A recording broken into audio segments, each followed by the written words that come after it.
Okay, let's get started. So this is our second lecture. We're going to go through some circuit stuff reasonably quickly. Most of you all are fairly familiar with DC circuits. Our AC circuits, hopefully you'll see some new stuff, but we're not going to push you too hard. The key thing is, though, with AC circuits, you really need to understand the concept of AC and how power engineers or people that put things on the grid sort of talk about it, because you're going to learn about power factor and what that means, and that is a particularly important thing. You'll find out how renewable energy projects are obligated to support the grid, which means that they have to support power factor and correcting power factor and improving power factor. So let's get started. So we're going to talk a little bit about DC voltage, sort of a really quick review. If you're not an electrical engineer, you probably have seen most of this stuff in physics, and maybe you took the equivalent in electrical engineering where they have a class that is for non-ECE majors. We'll get into AC voltage, and we'll talk about what it really represents, because in the real world, everything is time domain based. But the really convenient thing that we do is we represent things in a steady state representation, and that is called a phasor, and it dramatically simplifies our analysis. If we had to do everything in the time domain, we would be hurting to do the analysis. So we'll talk about phasor representation, and then we'll move into power factor and our power triangle. So here's our DC circuit, famous battery with a light bulb. Essentially, the battery is the power source, the light bulb is the load, and the switch just makes sure the battery doesn't get discharged, or that you don't want to turn the light on. You can always do that. My son likes to pull, he's a 2-year-old, he loves to pull the light cord, so oftentimes at night we have to unscrew the bulb. So that's a secondary switch that we won't talk too much about. So in an ideal scenario, this voltage source is connected as closely as possible to the load, which means that we have no cable resistance. No wire, no cable, means that all the voltage is directly applied to the load. And for most circuit analysis courses, that's the assumption that you make. The voltage drop that is supplied, the voltage that is applied by the source is entirely dropped across the load. So when we do that, we can use Ohm's law, which says that V equals R times I, or our load voltage, the voltage across that light bulb, is going to be the resistance of the light bulb times the current through the light bulb. Well, generally we know what the voltage source is, right? You go out and buy a 12-volt battery or 24-volt battery or whatever battery you need, and you can get a data sheet that says when the light bulb is up and running what its nominal resistance is. So if you want to calculate what the current is going to be, so you can size your cable, you can just do a little bit of algebra and pull out your current and just say it's I equals V over R. So my current is my voltage applied across my load divided by the resistance. Okay? It's very important that this current here is this voltage, the voltage dropped across the load, divided by that load resistance. Okay? It's not, most people think it's a different voltage. We'll see why that changes in a minute. The other equation that we use, we have power, and it's often called instantaneous power, which is just your voltage times your current. There is only power in the real world, in time domain land, there's only such a thing as real power. Okay? That is the actual power that's delivered. Now, let's modify the circuit to what the real world has, because we can't take our voltage sources and put them right at our loads. We have transmission and distribution lines. If you look at how your house is connected, there's an overhead line, and they may not be generations for miles. Sometimes tens and hundreds of miles, well, maybe not hundreds of miles, but they could be fairly large distances before there's any generation near you. So our generating voltage, or our source voltage, has to include the losses in the transmission system or in the wire. Now, the wire here is shown as just one resistance, but in fact it's actually distributed. If that wire is 10 miles long, there's resistance across the 10 miles entirely. But we lump it together in one resistor. Otherwise, it would be very difficult to analyze. And the other thing, too, is the wire has an out and back. So the resistance that's associated with the return section is generally included in that one wire resistance that's represented as the RW. So we can do the same thing, but you'll notice that the source voltage is not the same as the load voltage. But the current through the load, we can solve for either this voltage divided by the resistance, so VL or IL over RL, or we can also solve for it using the source voltage, but we need to include the resistance of the wire. Right? So the current through it is whatever the total voltage is plus the sum of the resistors. Now we can start adding some load in series. And by the way, what world do we live in? Do we live in a series world or a parallel world? We've got some outlets here in the room, and if I plug my laptop in and you plug your laptop in, are our laptops in series or in parallel, or do you not know? I think it's parallel, right? Because you don't want the current drop. Very good. Yes, it's in parallel. It's not so much the current that you don't want it to drop, it's the voltage. So if this is my laptop, this is your laptop, this is Alex's laptop, each of our laptops are designed to run at 120 volts AC. But if our laptops have the same load, we're dropping the same voltage across each laptop, so they wouldn't work. So series elements are good for taking very large voltages and stepping them down in chunks. For example, in a transmission system, you have a bunch of capacitors that are in series, and they step down the high voltage to much more manageable low voltages. In parallel is how we are set up in our house, where this is my laptop, your laptop, and your laptop, and each of those see exactly the same voltage. So that means they can draw the necessary current to feed their loads. In a series case, you see each resistor adds resistance, which is not only going to reduce the voltage across it, but also reduce the current seen through each. So we can have a zillion different resistors in series or in parallel, but what's a better term or better way to look at things is look at things in terms of what we call equivalent resistances. So if we have series resistors, we add them up. We just take the individuals and add them up as long as they are in series with each other. And in series mean they share one node. If they are in parallel, they share two nodes. And to do that, we have to invert them one by one, add them together, and then invert that one last time, and that's the equivalent. So what this source would see, let's see if this pen is working today. Where's my pen? I'm not seeing my pen, so pardon me while I try to bring up the pen here. Why is it coming up automatically?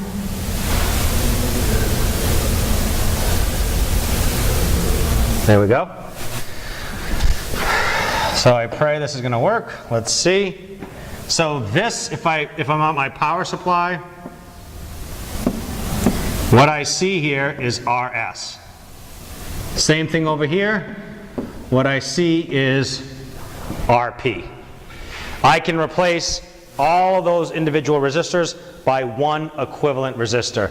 This is my series resistor, this is my parallel resistor. And interestingly enough, the source doesn't know if I have one resistor or three resistors, because the source does not have the ability to literally see and count.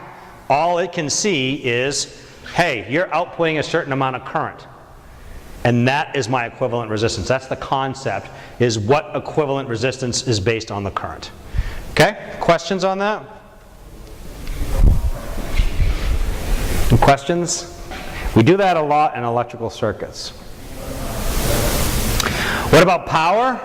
Well, if you recall, power we said was V times I. And in a resistor, what did we say the equation was for current? Well, we said current in a resistor was V over R.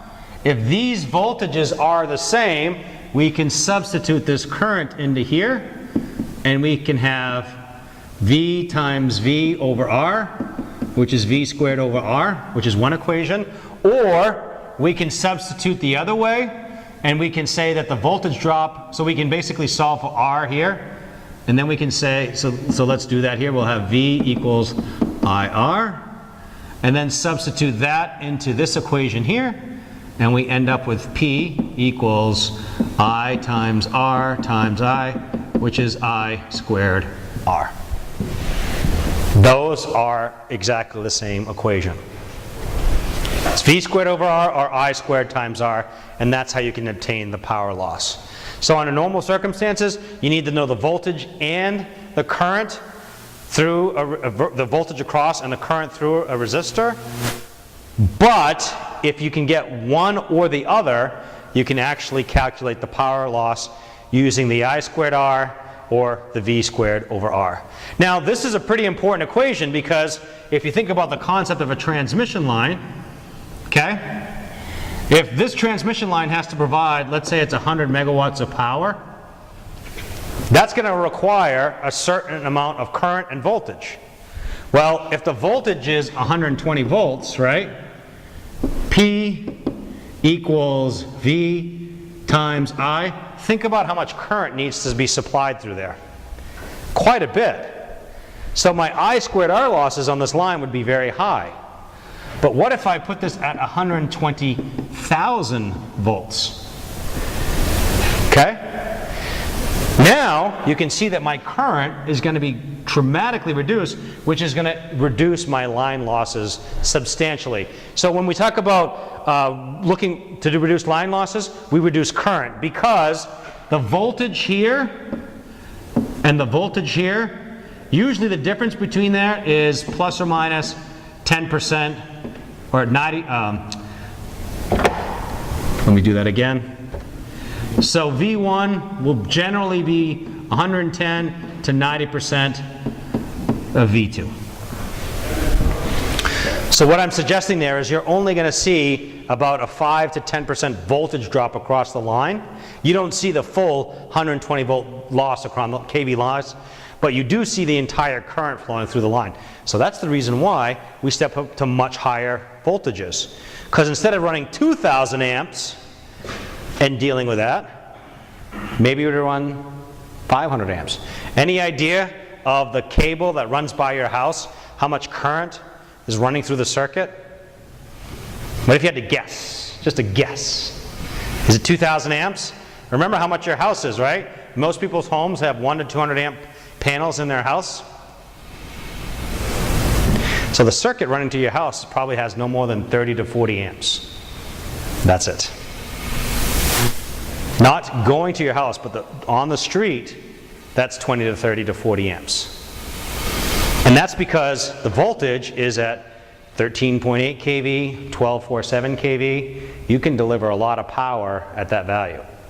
Once it goes through the step-down transformer, we talk about transformers a little bit, going to your house, then the current goes from 1 to 2 amps on the high voltage side and goes up to 100 to 200 amps on the secondary side, because you're dropping from 13.8 to 240 volts. So you're getting the same amount of power. So that's why this note, you calculate power loss, use the voltage drop across the line, the difference in voltage between V1 and V2, not this voltage. Because what that would mean is if you had the full loss, that would mean V2 is equal to 0. And if you had V2 equal to 0, you can feed the load. So you still have to have pretty close to your nominal voltage there. Biggest generator I've ever come across in my career is 25,000 volts. That's the biggest, highest voltage I've ever seen. The biggest transmission system I've personally worked on is 345 kV. Why don't you make a generator that can run at 345 kV? You could, but you would need such massive insulation, it wouldn't be practical. So you run it at like a big generator, like I said, it's 25,000 volts, and you maybe run it at, I think this particular generator could push out 30,000 amps. It was for a nuclear facility. And then the very first thing they did is they stepped it up to 345 kV. Then the line was running at about 2,000 amps, which is much more manageable. So we need transformers. To increase the voltage, you decrease the current. because a transformer is called a constant power device. Essentially what that means is every bit of power you put in, it gets out, right? If you think about a transformer, it's a box. I've got power going in and power going out. I do have some losses in heat here, but very few. Transformers are very highly efficient, 99% efficiency, so you don't see somebody shoveling in more power elsewhere, so you can see that this is a constant power device. Okay? So that's how we significantly reduce line losses. And we'll talk a little bit more about that. Transformers is what killed Thomas Edison's dream of a DC world. Because if you looked at old New York, they had generating stations located throughout the city because they ran low voltage DC. 200, 300, 400 volts. I don't know what the voltage was at the time. But they had to have a generating station very close to the load because they had so many line losses they couldn't run long distances. Once they figured out a transformer in AC and they could run it at 2400 volts safely, 3500 volts, whatever the voltages were, AC was going to dominate, and that's why you still see DC, but you don't see any real DC distribution to speak of. So how do you calculate transmission line losses? This is very, very, very basic transmission line calculations. Okay? This is not intended for you to become modeling of transmission lines. They're much more difficult and complicated than this. But from a very simplistic point of view, you can see that bigger wire gauge, right, clearly from the diameter, has a much bigger circular mill area. So when we talk about things that are circular, it's a circular mill instead of a square mill. So it's a little bit of a different unit. And you'll notice how we have ohms per foot. So the bigger the cable, the bigger the area, more electrons can go through that area, which means reduced resistance, which means you can run higher current. The current limitations, so like in these wires here, this is pretty much restricted to the National Electric Code. This is max current as specified from the National Electric Code, but that's essentially to prevent the conductor getting too hot and damaging the insulator and causing a fire. One of the misnomers is the National Electric Code is actually produced by the National Fire Protection Agency. It's not by the national electricians, it's by the fire, because there were so many electrical fires back in the day. NFPA decided we need to put on electrical to keep these fires from occurring. But this is sort of the limit of what they deem safe. You can actually run the cables at higher current values than that, but you start to put, you put yourself into trouble. So if you were an engineer designing a system and you specified a number 14 wire for a 20 amp circuit, you could set yourself up for a potential lawsuit. Yes, sir. So electric gauge wire would lose your lower efficiency with those smaller wires, right? It's not less efficiency, it's just that you can run less current. So if you were running a lot of current, then yes, you would be less efficient.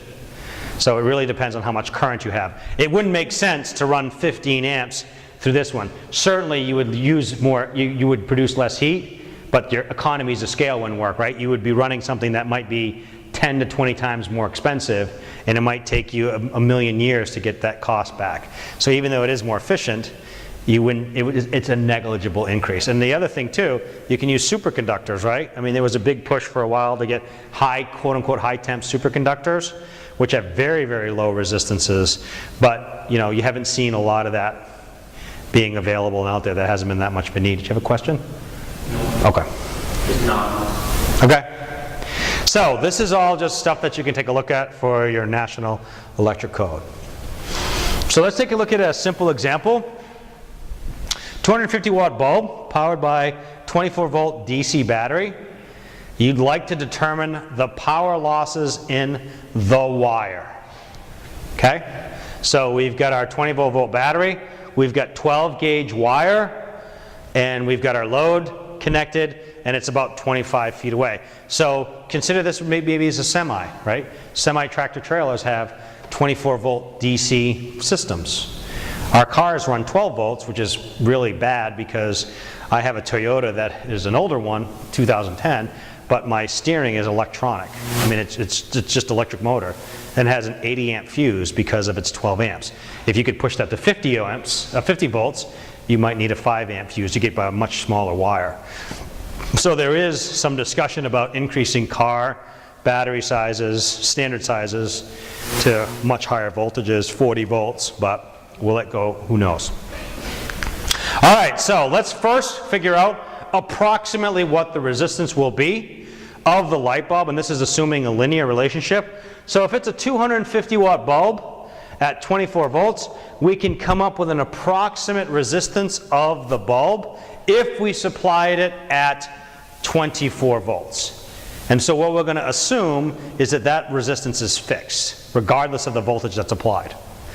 That may not be 100% true, because obviously if we run less voltage, we have less current, so it doesn't shine as bright, which means the temperature is going to be reduced. But we have to start someplace, so let's pick that one. The next thing is we've got to go to our previous plot and look at 12 gauge wire and figure out what the ohms per 100 feet is. So you see it's 0.1588. And we've got 25 feet, so it's 0.1588 ohms per 100 feet, and we've got 25 feet because the bulb is located 25 away, which means to get to the bulb in one direction is 40 milliohms. That's to get to it in one direction. We've got to get back.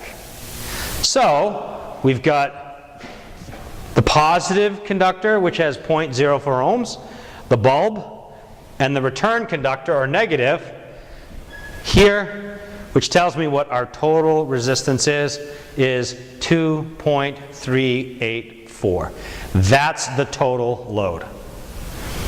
Great, I've got the total load, but I really want to know what the power losses are in the wire. Why did I do this? Because, remember that concept of the equivalent resistance?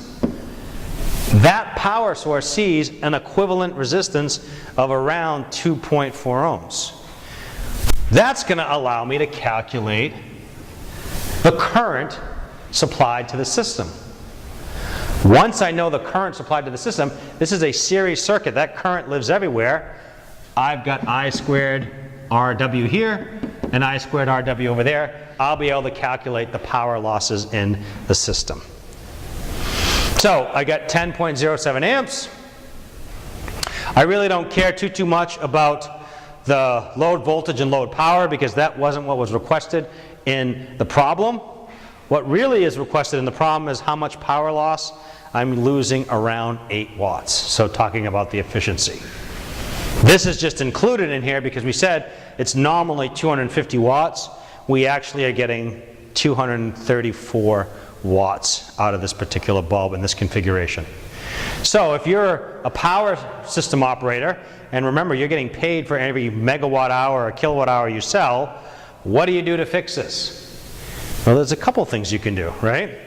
Number one, put in bigger wire, right? Because that means it's less resistance, but that gets very expensive.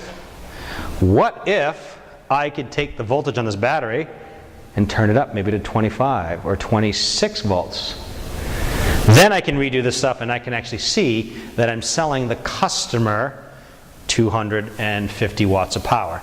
And you'll notice that as I increase the voltage, I'll increase the current here, but I'll also increase the voltage across that point. So I will get more line losses, but I'm selling more power. And it's not necessarily a 1-for-1 increase, because it's I squared R, and you look at the resistance, it's pretty darn small.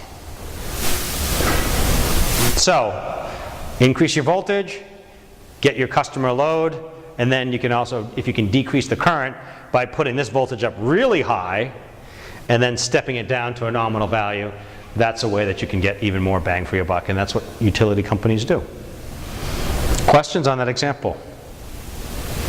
Yes, sir? Post these on Blackboard, right? So we go back. I think they already are there. I posted them yesterday, so if they're not there, I apologize. Yeah, you can check, but I thought I discussed it right before class with David, and David indicated that he saw that they were posted. All right, so let's rinse and repeat. Let's take 3 bulbs, 350 watts, 3 250 watt bulbs. And if you go by the premise before that each bulb is going to actually be putting out 233.6 watts, that's not the correct premise. Because now we're going to increase the current fairly significantly, right? Because we have these 3 bulbs. But we're also going to increase the losses in the line. So each bulb is going to be putting out less than the 233.6 watts. So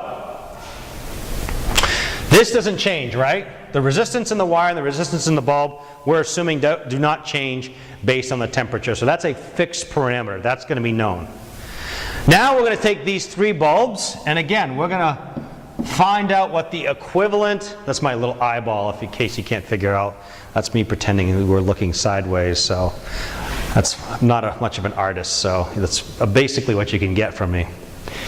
So I'm going to put my 3 bulbs in parallel, doing the 1 over R, and then invert it, and instead of having 2.3 ohms, I've got 0.77 ohms. Now my total resistance seen at the power supply is 0.85 ohms. My current, which in the previous example was 10.07, should have gone to 30.21. It has not, right?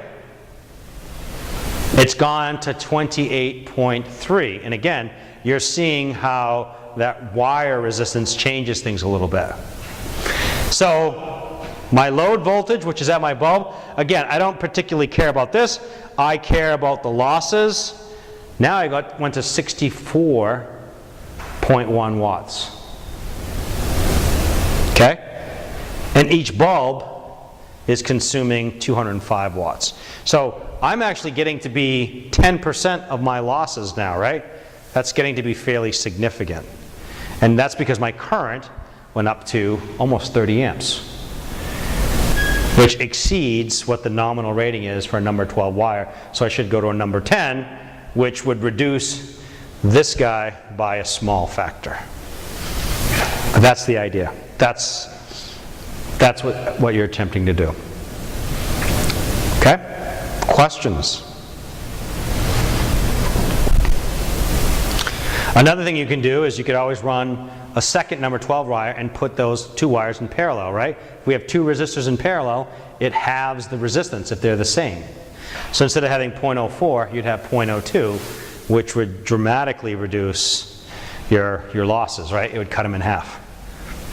So it would make quite a change. All right, little tiny bit on magnetic circuits, not a ton, but a tiny bit, only because we have to understand how transformers function and process. So a transformer works entirely on magnetic energy. And thank God for magnetic energy, because our cell phones wouldn't work, we wouldn't get radio stations, the transformers wouldn't do it, there'd be no such thing as motors or generators. So magnetic fields are really essential from converting, usually, electric power to mechanical power, or mechanical power to electrical power. And it does it very, very, very efficiently. For our chemical engineering friends, there's a lot of chemical processes that convert chemical energy to electrical energy. Think of a battery, right? But nowhere near the efficiencies that magnetic energy has. So magnetic energy, if I run a wire with current through it, I generate a magnetic field. This is an antenna, essentially. It's radiating magnetic energy out. And the reason why this magnetic energy can travel through the air is because the air is not that bad of a conductor of magnetic energy. So some of the best material in the world has a magnetic, we'll call it conductivity, of maybe 10 to 20,000 times of air. If you were to look at the conductivity of copper or something really good like gold, it's like 2 to 7 million times more conductive. So that is why when we do electric circuit analysis, we assume that all the current is going to stay in the wire and nothing's going to travel in the air. But for magnetic circuits, our assumption is most of the energy is going to travel out in the air next to it. So this creates a magnetic field. If I take that wire and wrap it into a coil, all that does is it concentrates that magnetic field at that particular location. So I've got a wire here, and this is basically an inductor. This acts as a filter. This produces a magnetic wave, a magnetic energy, and it's stored in the air. If I wrap that coil of wire around something that is a good magnetic conductor, for example, iron is a good magnetic conductor, now I tend to concentrate more of the flux in the iron. It doesn't all go in there because, again, this might be 2,000 to 5,000 times more conductive, but we'll make that assumption that that's okay. By the way, does anybody know how you can tell the difference between the quality of stainless steel, for all our metallurgists out there? So stainless steel is not really steel. It's some iron, but it's a lot of chrome. So the better the quality of steel, the less magnetic it is. You can usually tell the type of material you are by sticking a magnet on. If it's magnetized, it's steel. If it's not, but stainless steel, poor quality stainless steel has more iron than chromium, so you can actually figure that out based on how much magnetic energy, how much does it stick to it. So with magnetic circuits, we have the concept of flux that tends to travel in it. And so this is a magnetic circuit. I've got a current going through a core. I produce a magnetomotive flux. And then that flux is going to drive this actual flux through the core. And then the amount of flux is dependent upon the reluctance, which is another way to say magnetic resistance of the core. So this is the concept of how we actually have current flow, quote unquote, in magnetic circuits. They work very similarly to electric circuits if you make the assumption that all the flux stays within the core. Okay? Questions on that? And actually this is a typo. This should be N times I. We should have a current here. So it's number of turns and then you have the current because it's the MMF, right? If you take turns divided by reluctance, that really, you need to energize it as well. So it's N times I. So I apologize for that. And then if we start to change the magnetic flux, well, one of the things that magnetic circuits do not like is change. They oppose changes. I was at a nuclear plant quite a few years ago, and they had some of their emergency diesel generators start up because of rapidly changing magnetic fields. So they really hate it, and they generate sky-high voltages to oppose it. So this here, the voltage generated across this coil of wire, is determined by the number of turns of the wire, and then the derivative of the flux, the changing flux. If you don't have any changing flux, you don't get any voltage. So transformers have to work on AC voltage. Why? Because if the flux isn't changing, right, you're not shaking the transformer. If the flux is stationary, you would get no voltage out. So if you energize a transformer with DC, it doesn't do anything. You energize it with AC, you can actually generate a voltage. That's why you have to use AC circuits. Although if you're working with inductors and you're working with DC systems, over time they oppose the change at first, but over time they get more comfortable with change. It's like humans, right? And then they're happy. So they start out opposing it, and then they begrudgingly accept it. That's the concept of inductance, and that's how you can build filters if you're doing senior projects or whatever. And that's why we sort of focus the changing time. So now let's add that and do our transformer. So we have a current and a number of turns produces a flux. And the flux direction really is dependent on the turns. Is the turns wrapped one way or the other way? That determines the flux. But it almost doesn't matter because you've got a polarity thing that'll take care if it's plus to minus on the bottom to top or top to bottom. Okay? That'll just be taking care of the polarity.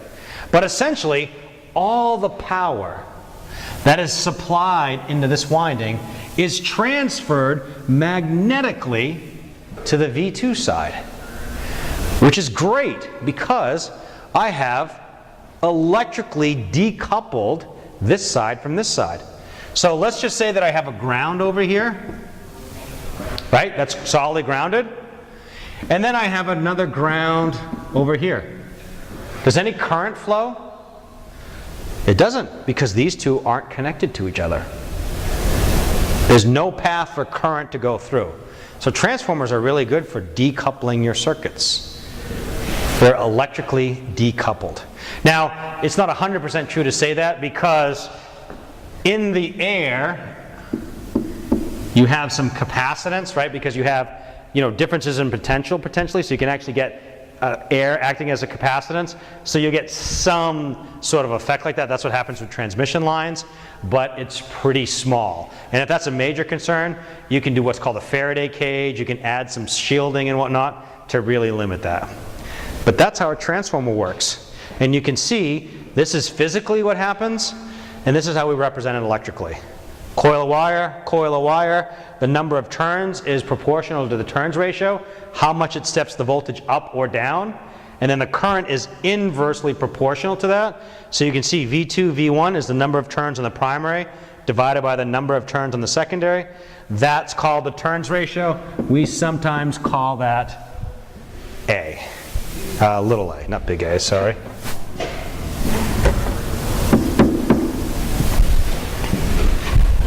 Okay?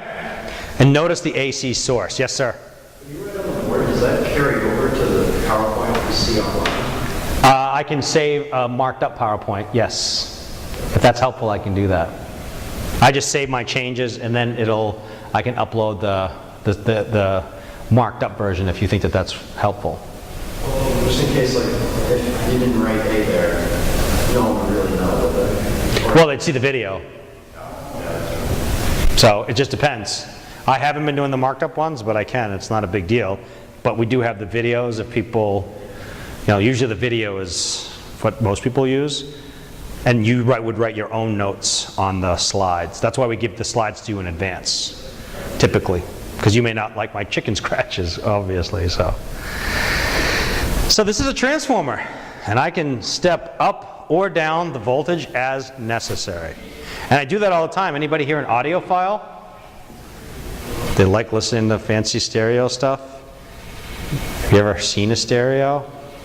Still listen to a record. Still listen? Well, that's okay. That means you're an audiophile.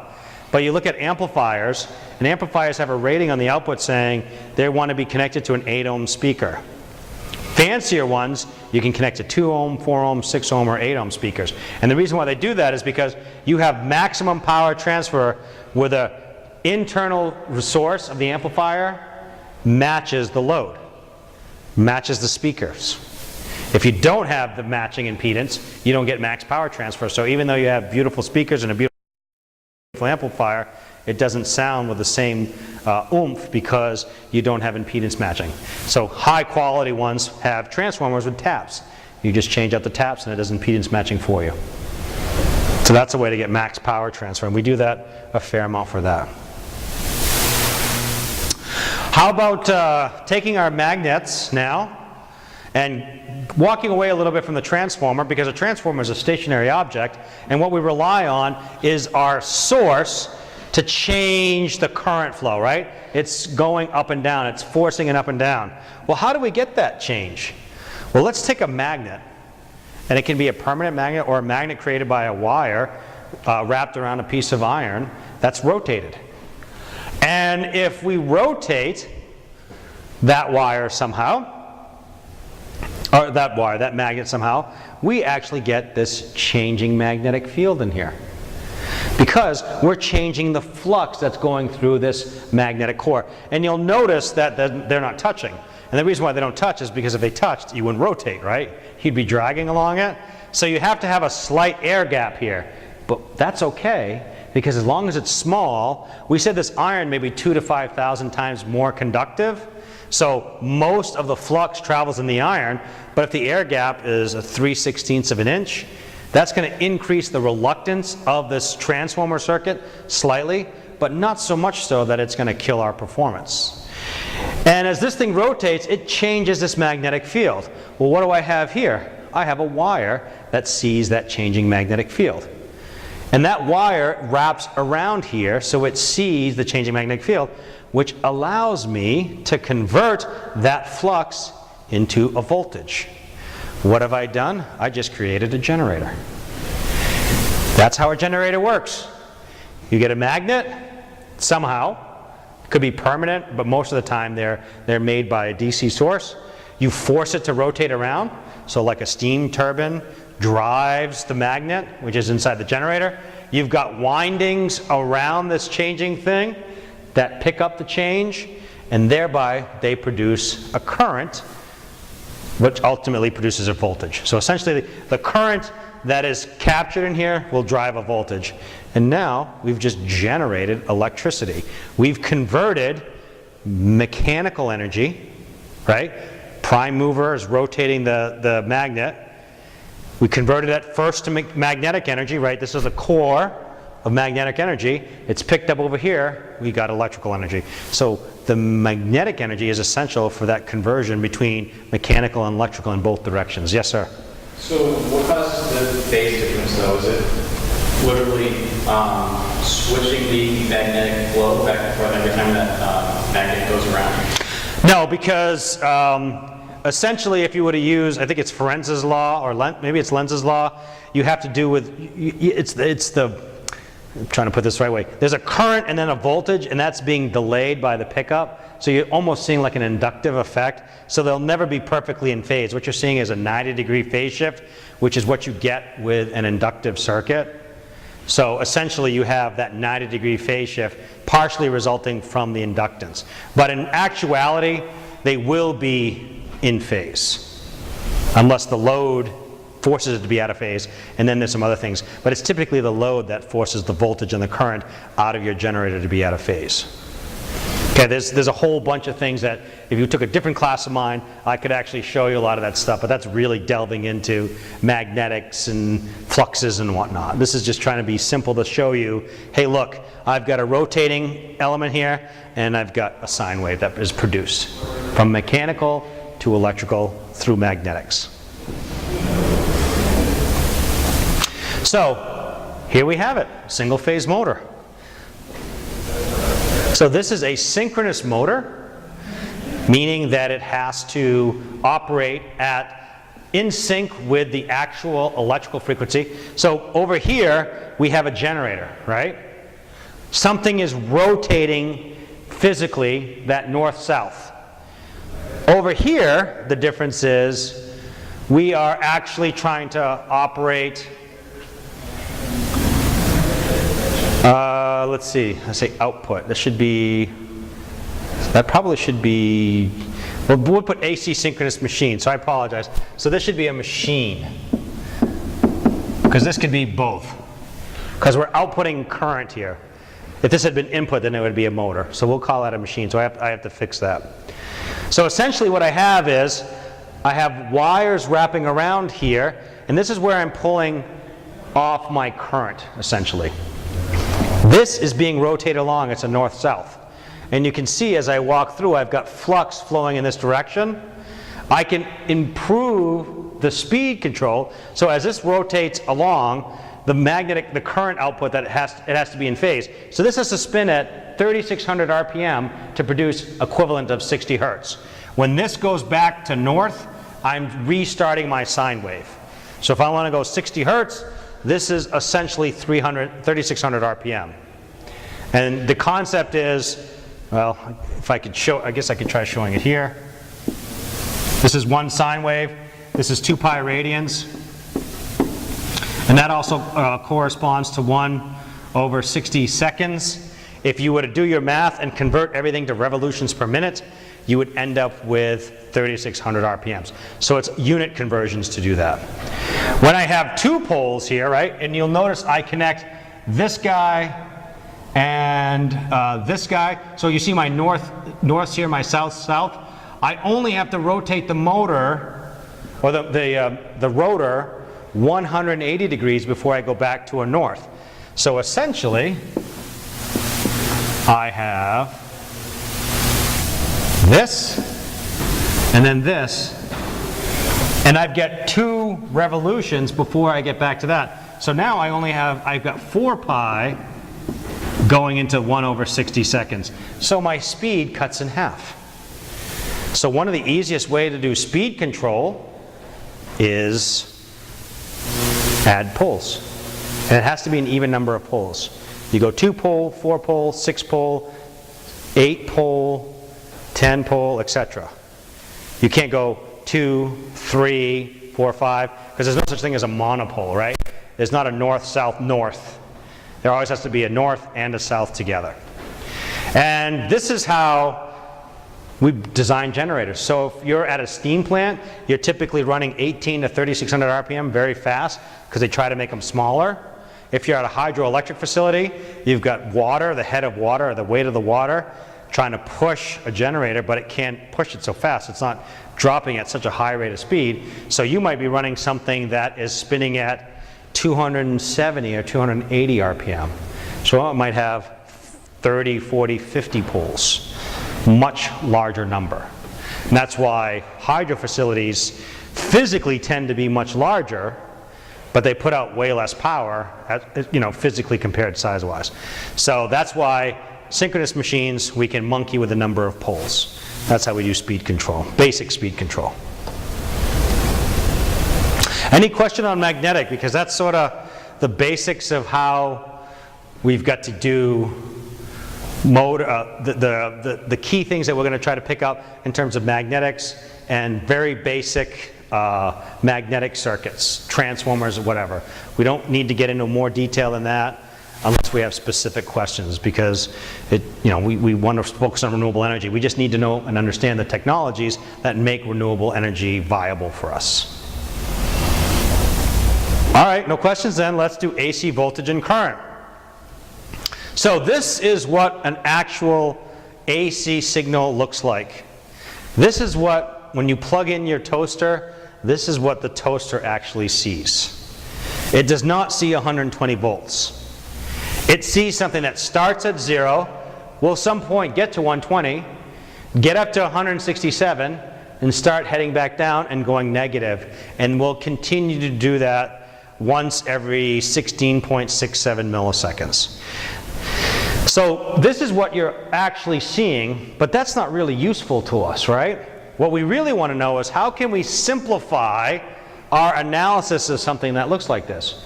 Well, let's break this down and let's think about, well, how can we convert this time domain to some sort of a rotating phasor? So if I start and take a vector whose peak magnitude is the same as the peak of the waveform, and if I rotate that vector along as I'm stepping through here, you can see how that vector is accurately represented on that phasor diagram. So I can convert this time domain to something that just stays in one location. And it has a magnitude and an angle. And its rate of change is based on the speed, radians per second. That's what omega is the number of radians per second. So this is my actual representation. I can convert it to a phasor simply by understanding I'm projecting that sine wave onto that phasor diagram. A couple terms though, if I've got a voltage and a current, so let's say that the first one is the voltage and this is the current, I'm going to get a shift in phase between the two. And how do I quantify that? By adding that in to my sine term. Everything else will stay the same, I just have a phase shift that's introduced. And this phase shift is what takes into account our power factor and our power triangle. The last thing we want to do is figure out averages, because when we talk about AC, or something that's alternating, what's the average of a sine wave with no DC value on it? It's 0, right? Because this and this are the same. So the average over one period is 0. So we can't use average voltage or current. We have to use something else. So we'll come up with that in a second. So let's kind of switch things around a little bit and do things in terms of power. So any periodic function, you find the average, you take it, integrate it over one period, and then you divide by the period. That's the average. For power, what we have r I squared t. We substitute in, without a phase shift, our I. We do a little bit of trigonometric identities. We do some more math. And what we end up with is here. We have r times Im divided by the square root of 2 over 2 for an AC waveform. So essentially, if we take the peak value of our current, divide it by the square root of 2, and we square that, we essentially have IRMS squared, which is what we solved for at the beginning of class. So by using an RMS term, we get exactly the same looking equation for DC. So our average power, right, we're no longer talking instantaneous values. We really only care over one cycle. Our average power is determined by multiplying by our RMS. So all you need to do is calculate what RMS power is, and you get it. And you'll notice for a pure sine wave, which is mostly what we'll be dealing with, you do have some harmonics in power electronics. Take the magnitude or the peak value, divide by the square root of 2, and you also apply that for voltage. So why do we call it RMS? Because the RMS equation, when you were to plug this in this manner, you end up with V over the square root of 2. So if you were to do your math, it comes out that way. So the RMS is just a convenience to match sort of mathematically what you would end up having. You take the square of the voltage, which essentially does, right, when you square this voltage, what do you end up with? Something that looks like this, right? Then you integrate that and you divide by the period, take the square root, you would end up with the square root of 2. Okay? Works out really well. That works for voltage or current. So for average power, right, this is no longer instantaneous, that's average power, we use RMS values. So when we talked about 120 volts at your house, the actual peak value is 167 volts. How did I know that? Because here's your sine wave, this is the 120 point, this is 167, which is just the square root of 2 times 120 volts. So when we talk about 120, 240, 115,000 volts, 345,000 volts, the actual peak voltage that's seen on there is multiplied by the square root of 2. That's what the actual waveform would show. Okay, questions on that? It's a little bit of math, but essentially, most important thing is we're not going to use sine waves anymore. We're going to convert those to steady state or average values over one cycle or one period by dividing the peak value by the square root of 2. And then everything we use for DC analysis applies. So, Ohm's law still is the same, right? If we do things with our loads, we can see here's our voltage and here's our current. V equals IR, so we take our voltage, divide by our resistance. This is just a scalar number, right? So when we divide the magnitude by R, it does not affect the sine wave at all. So my current has the same phase. There's no phase shift, right? You can see this and this are the same. There's no phase shift. So when I do things in terms of RMS quantities, what I say is V on a resistor, and maybe I'll show that it's a vector quantity, is going to be equal to R times IR and vector quantity. So those are RMS values. I don't do any shifting of phase for a resistor. When I get into an inductor, it's no longer V equals I times R, it's V equals L di dt, right? Remember back in physics? So now I have to take a derivative. And what's important is two things. I started with a voltage here, and now notice that I get a negative 90 phase shift. That's the first thing I have to think about. The other thing is, well, I'm dividing still by my inductor, but I'm also dividing by omega because of when I take the derivative of actually if I take the integral of the sine, I end up with 1 over omega. So, instead of saying V equals IR, right? For an inductor, I have to account for the phase shift and the W. So I come up with a new term called reactance, which is L times omega. And omega is equal to radian frequency. So if you don't remember, omega is just equal to 2 times pi times f, right? So 60 hertz would be 377 radians per second. So the first thing I have is my L. The next thing is, how do I include my phase shift? Well, if you remember, here's my voltage. What I'm saying here is the current is 90 degrees behind, right? And do you remember Eli the Iceman? You may have heard that term. Eli the Iceman indicates that voltage is in front of the current, and it's by 90 degrees. So I've got current down here and voltage. How do I equate for that 90 degree phase shift? Well, if I do things in terms of a real and imaginary axis, I can just use this multiplier of J. So real terms are here. This becomes the J axis, the imaginary axis. So if I want to do V equals XL times I, I've got the omega here. The only thing I need to add now is J term.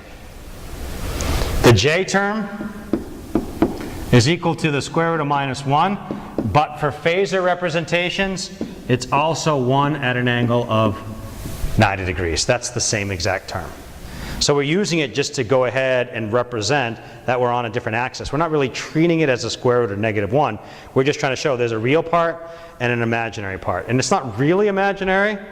It actually is occurring. We actually get a phase shift.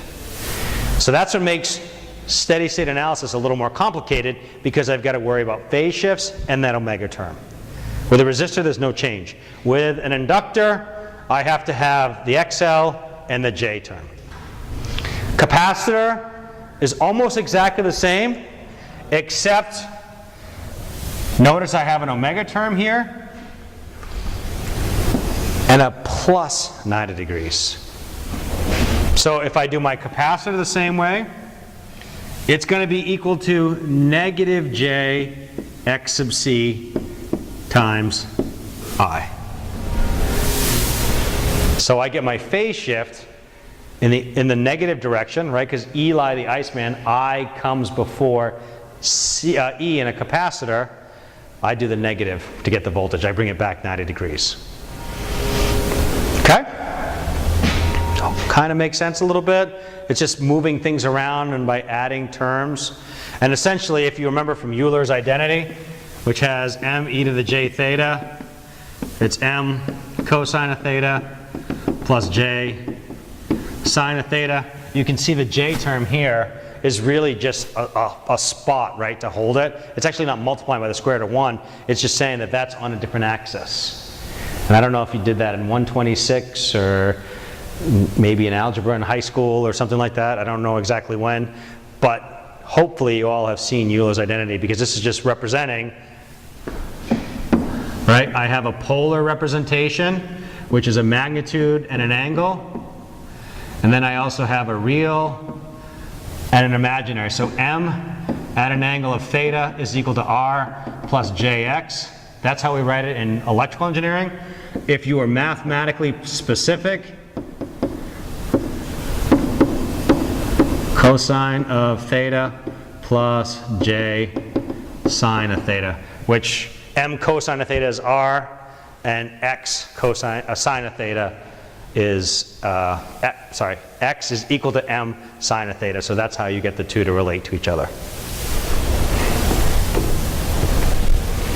So that's phasor notation, all laid out.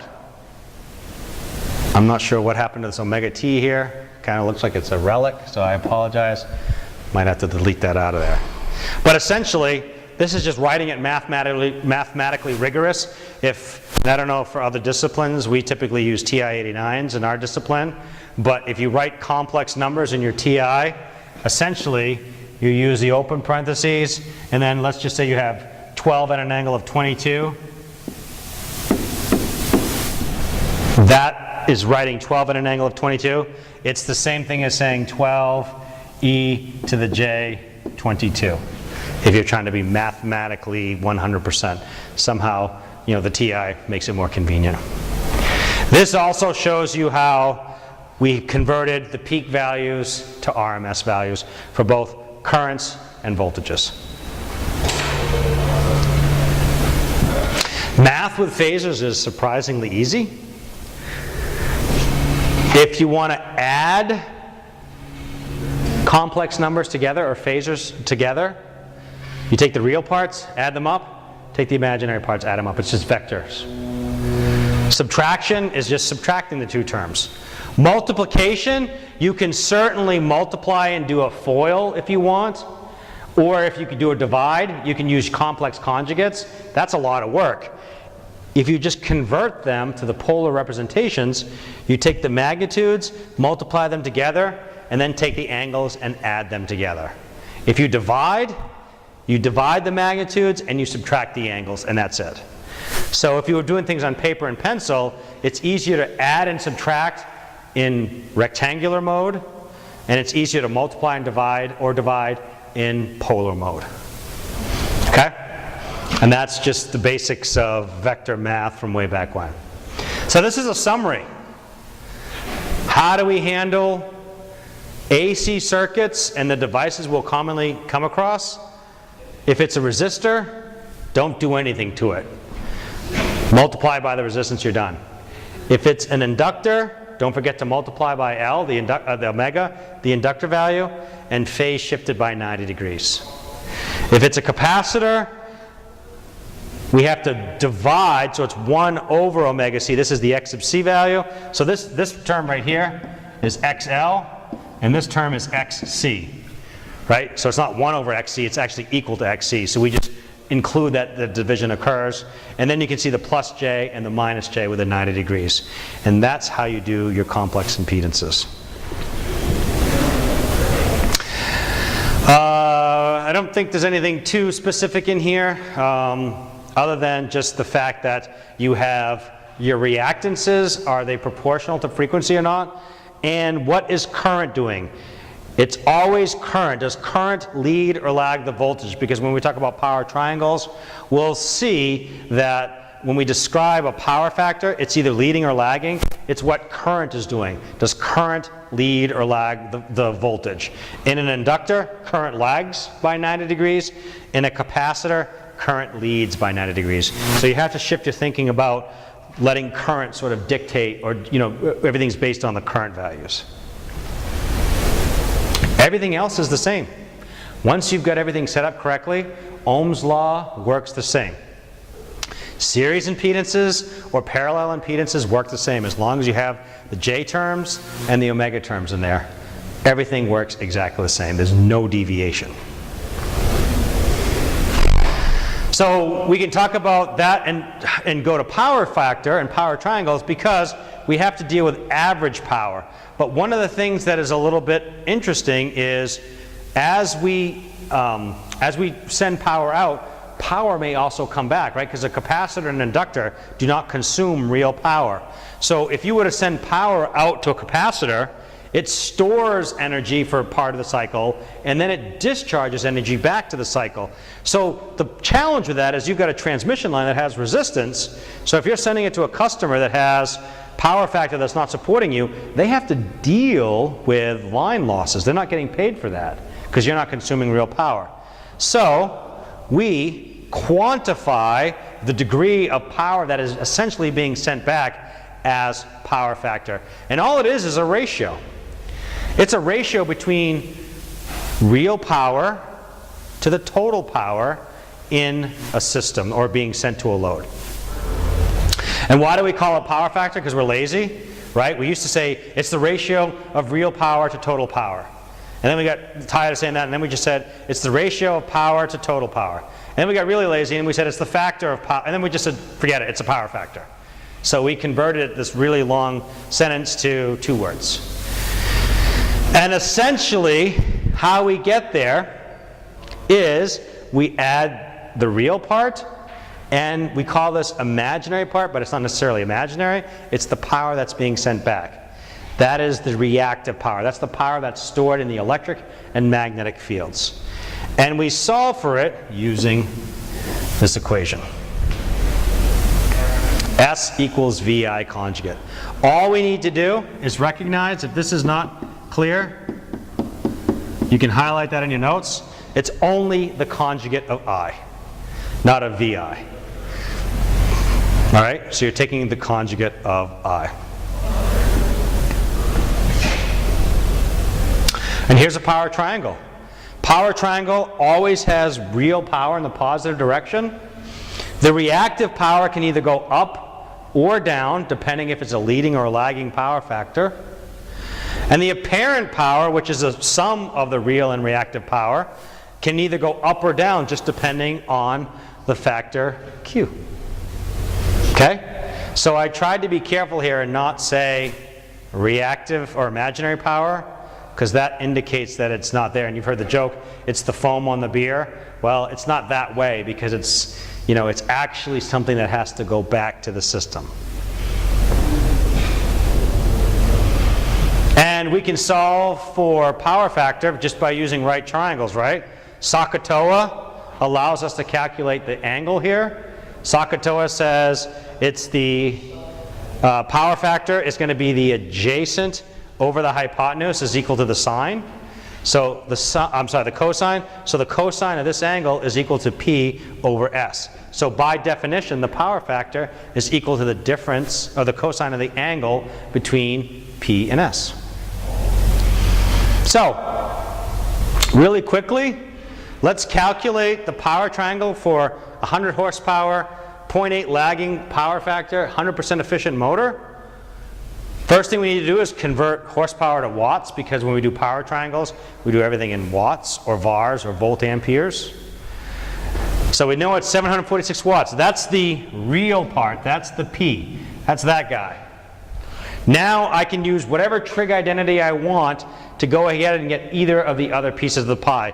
Since I know that my power factor is P over S, I can just take my P and divide by my power factor, and I can get the magnitude of S. Now the thing is, I don't know the direction, if it's going up or going down. What I need to do is realize it's lagging power factor. So remember, this is the voltage, and the current lags the voltage by the inverse cosine of 0.8. What I need to do is remember it's S equals VI conjugate. So when I take the conjugate of this angle, I end up over here. And when I multiply V times I, I'm staying up, right? Because I'm adding the angles together.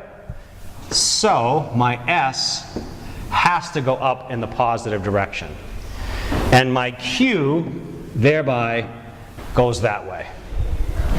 So if I wanted to show a picture of this motor, I have P going in and I have Q going into the motor, because they're both positive, right? If I drew this on an axis, positive P, positive Q. P and Q are being supplied to the motor. That's the direction. There are times when Q is going out of the motor, and again, that just has to do with when the voltage or the current, when the current is either leading or lagging. So will it support the voltage, or will it take away from the voltage? This indicates it takes away. And that's just sort of the figure we just drew, but with the addition of how I knew that S was going up, because the current lagged the voltage. When I took the conjugate, it flipped it upside down. Questions? That's my last slide. Clear as mud. Takes a little bit of time to get through the power factor stuff, but it really is an important thing, because if you do anything working on the utility system, you need to know what power factor is. This is one of those things, you have generators and say the power factor is 0.9 or 0.7 or whatever. And you need to understand, like, what does that mean to me? How does that equate, because it's a very important determination when you're generating electricity, because if you connect to the grid owners are going to tell you, you need to provide me some reactive power support. So you had damn well better make sure your facility can operate. Usually it's at least a 0.9 lagging power factor. If you can't reach 0.9 lagging factor, do you know what they do? They turn you back until you can. Let's say you got 100 megawatts of wind that you're ready to sell, but you can't produce the corresponding amount of Q necessary to deliver that 100 megawatts. They say, well, what can you provide? And we'll buy that power. So they'll turn you back. They won't pay for it. And that's all these contracts when you get on the grid, that's what they tell you need to do. When I was in New York, that was even worse. They had 0.85. It was even more demanding there. But the standard usually is 0.9. 0.9 lagging, usually 0.95 leading. Usually when you have too much reactive power on the grid, that means that the utility has to shut a capacitor or bank or adjust the taps on a transformer, is typically what they do to do that. So it's very rare that you'll operate a generator in the leading region. You can, but it's not all that often. Okay? Any questions? All right, I'm just about out of time. Have a great weekend. I'll see you on Tuesday. I'll be covering next Tuesday as well. We'll be doing 3-phase.